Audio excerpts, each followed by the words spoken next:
دوستو اسلام میں 3 ایسی عورتیں اور 3 ایسے مرد ہیں جن پر زنا کی سزا لاگو نہیں ہوتی۔ آپ سوچ رہے ہوں گے کہ کیا ایسا بھی ہے، کہیں یہ بنا کر تو نہیں بول رہا؟ لیکن میرے دوستو، میں بنا کر نہیں بولتا، اور اس کی کیا حقیقت ہے اس پر آج ہم پوری ڈیٹیل کے ساتھ بات کریں گے۔ ہاں، 3 عورتیں اور 3 مرد ایسے ہیں جن پر زنا کا جرم اگر ثابت بھی ہو گیا پھر بھی یہ بے قصور ہیں، ان پر شریعت کی طرف سے کوئی سزا لاگو نہیں ہوتی۔ پہلے ان 3 عورتوں کے بارے میں آپ کو بتائیں گے، اور اس کے ساتھ ساتھ ہم آپ کو یہ بھی بتائیں گے کہ زنا کی سزا کیا ہے اور قرآن و حدیث میں اس کا کیا حکم ہے۔ ویڈیو بہت ہی پیاری ہے، اس لیے اس ویڈیو کو بالکل بھی آدھے میں کٹ مت کیجیے، ہم آپ کو پوری ڈیٹیل کے ساتھ بتانے جا رہے ہیں۔ دوستو، اس سے پہلے کہ آپ کو ان سب کے بارے میں بتایا جائے، آپ سے ایک چھوٹا سا ریکویسٹ کرتے ہیں کہ ہمارے چینل پر اگر پہلی بار آئے ہیں تو ہمارے چینل تحصیل علم کو سبسکرائب کر لیجئے اور ساتھ ہی لگے بیل نوٹیفیکیشن کو ضرور آن کر لیجئے تاکہ ہماری اسی طرح کی ویڈیوز کا نوٹیفیکیشن آپ کو وقت پر ملتا رہے۔ تو چلیے بنا کسی دیری کے ہم اپنی ویڈیو میں آگے بڑھتے ہیں۔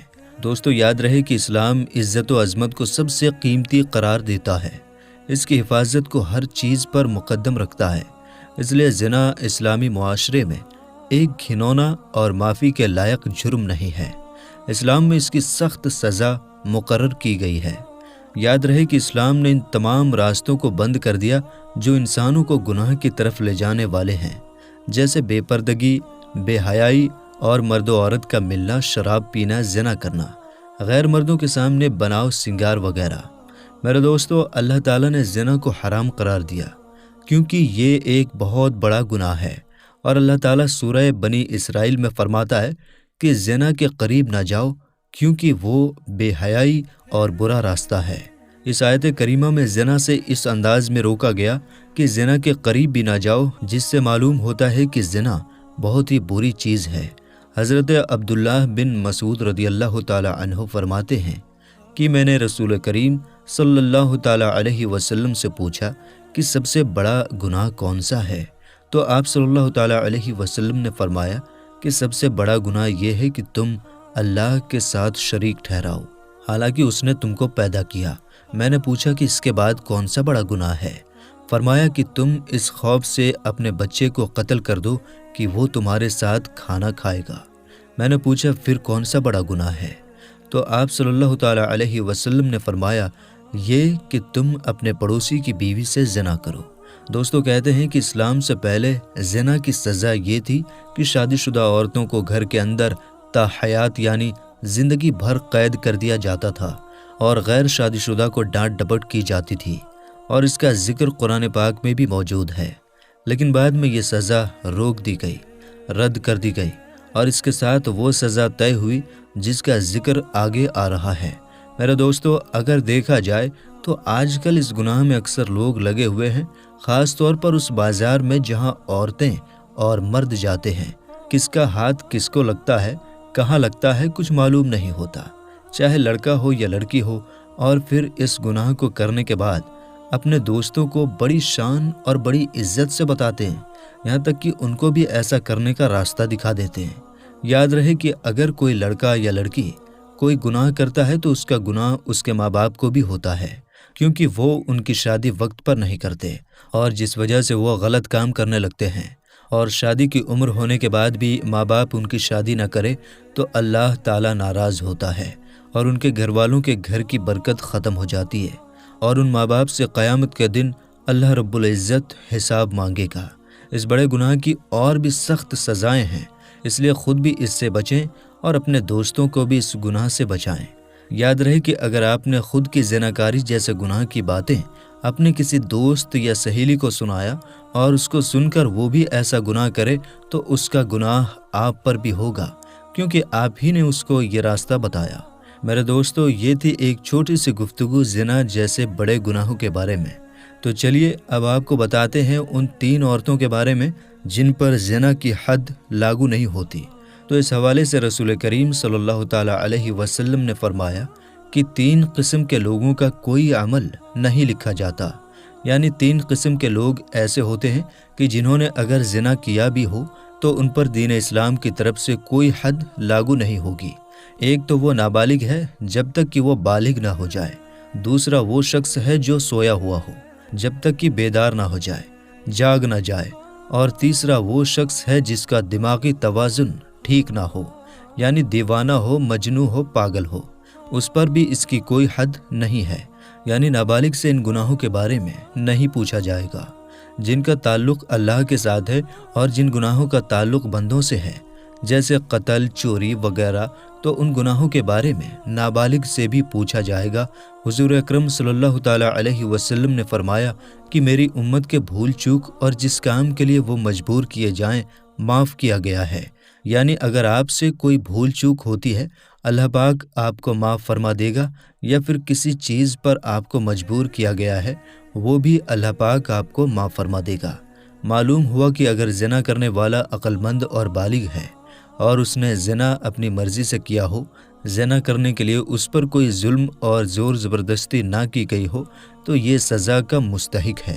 یاد رہے کہ زنا کرنے پر رجم کا طریقہ بتایا گیا کہ زمین میں گڈھا کھودا جائے، اس میں اس کو کھڑا کر کے سینے تک مٹی سے دبا دیا جائے اور پھر پتھر مارے جائیں یہاں تک کہ وہ شخص مر جائے۔ یہ کام امام اور مسلمانوں کی ایک جماعت کے سامنے کی جائے۔ اللہ تعالیٰ کا فرمان ہے کہ ان کی سزا کے وقت مسلمانوں کی ایک جماعت حاضر ہونی چاہیے۔ رجم کے بارے میں عورت اور مرد کا حکم برابر ہے، البتہ عورت کے کپڑے باندھ دیا جائے تاکہ وہ بے پردہ نہ ہو۔ میرا دوستو، یاد رہے کہ زنا کرنا بہت بڑا گناہ ہے، اور اپنے محارم سے زنا کرنا یعنی جس سے پردہ کرنا ضروری ہے تو اس کے ساتھ زنا کرنا اور بھی زیادہ کبیرہ کام ہے، اور اس کی سزا رجم ہے۔ اگر شادی شدہ ہے تو، اور شادی شدہ نہیں ہے تو 100 کوڑے ہیں۔ لیکن جہاں آج کل اسلامی قانون لاگو نہیں ہے جیسا کہ ہندوستان، تو یہاں ایسے شخص کو دل سے شرمندہ ہو کر اللہ رب العزت کی بارگاہ میں توبہ استغفار کرنا چاہیے، لیکن یہ صرف بغیر شادی شدہ لوگوں کے لیے ہے۔ اگر ایسا شخص گڑ گڑا کر زندگی بھر ایسا گناہ نہ کرنے کا پکا ارادہ کر لے تو اللہ تعالیٰ کی ذات سے امید ہے کہ اللہ تعالیٰ اس کی توبہ قبول فرما دے گا۔ حضور اقدس صلی اللہ تعالیٰ علیہ وسلم کا ارشاد ہے کہ مومن ہوتے ہوئے تو کوئی شخص زنا کر ہی نہیں سکتا، اور اللہ تعالیٰ قرآن پاک میں فرماتا ہے، اور دیکھو زنا کے قریب بھی نہ جانا، یہ بے حیائی اور برا راستہ ہے۔ اگر زنا کرنے والے شادی شدہ ہوں تو کھلے میدان میں پتھر مار مار کر مار ڈالا جائے، اور اگر کنوارے ہوں تو 100 کوڑے مارے جائیں۔ میرے دوستو، قرآن پاک میں ایک جگہ اللہ تعالیٰ ارشاد فرماتا ہے کہ پاک دامن لڑکیاں پاک دامن لڑکوں کے لیے ہیں۔ اس کا مطلب یہ ہے کہ اگر آپ اچھے ہیں تو آپ کو جو بیوی ملے گی وہ اچھی ہوگی، اور اگر آپ خراب ہیں تو خود ہی سمجھ لیجئے۔ قرآن و حدیث میں زنا کی سزا اور اس کے برا ہونے کے بارے میں بتایا گیا، اور اللہ تعالیٰ قرآن پاک میں فرماتا ہے کہ زنا کے قریب بھی نہ جاؤ کیونکہ یہ بے حیائی اور برا راستہ ہے۔ زانیہ اور زانی کو کوڑے مارو، ہر ایک کو 100 کوڑے، اور نبی کریم صلی اللہ تعالیٰ علیہ وسلم نے فرمایا کہ اگر شادی شدہ مرد اور عورتیں زنا کریں تو دونوں کا سنسار کر دو، یہ اللہ کی طرف سے سزا ہے۔ انسان ایمان کی حالت میں زنا نہیں کرتا، یعنی جب وہ زنا کرتا ہے تو ایمان سے خالی ہو جاتا ہے۔ آپ صلی اللہ تعالیٰ علیہ وسلم سے بڑے گناہوں کے بارے میں پوچھا گیا تو آپ صلی اللہ تعالیٰ علیہ وسلم نے فرمایا کہ ہمسائے کی بیوی کے ساتھ زنا کرنا بڑے گناہوں میں سے ایک گناہ ہے۔ یاد رہے کہ زنا ایک ایسا گناہ ہے کہ جس سے نسیان، ایڈز اور کینسر جیسی بیماریاں لاحق ہوتی ہیں۔ زنا سے انسان کا دل مردہ ہو جاتا ہے، اور اکثر دیکھنے میں آیا ہے کہ جب دل مردہ ہو گیا تو انسان کے دل سے اسلام کی روشنی ختم ہو جاتی ہے، یعنی وہ دل ایمان سے خالی ہو جاتا ہے۔ یاد رہے کہ انسان جو بھی غلط کام کرتا ہے اس کی قیمت اس کی ماں، بہن یا بچوں کو اسی دنیا میں ادا کرنی پڑتی ہے۔ امام شافعی رحمۃ اللہ علیہ کہتے ہیں کہ زنا ایک قرض ہے، اور تو ایسا قرض لے گا جو تیرے گھر یعنی ماں، بہن یا بیٹی سے یہ قرض وصول کیا جائے گا۔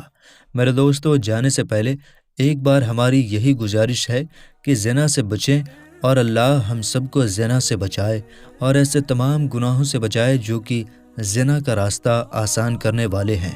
اللہ تعالیٰ سے دعا ہے کہ اللہ پاک ہر مسلمان کو اس کبیرہ گناہ سے حفاظت فرمائے، آمین یا رب العالمین۔ میرے دوستو، ہم امید کرتے ہیں کہ ہماری آج کی یہ ویڈیو آپ کو ضرور سمجھ میں آئی ہوگی۔ ویڈیو سمجھ میں آنے کی صورت میں لائک اور شیئر ضرور کیجیے گا، اور اس ویڈیو کے بارے میں آپ کا کیا کہنا ہے، آپ اپنی قیمتی رائے کا اظہار ہمیں کمنٹ باکس میں ضرور کیجیے گا۔ ہم ملتے ہیں انشاءاللہ تعالی آپ سے پھر کسی نئی اور اچھی ویڈیو کے ساتھ، تب تک کے لیے السلام علیکم، اللہ حافظ۔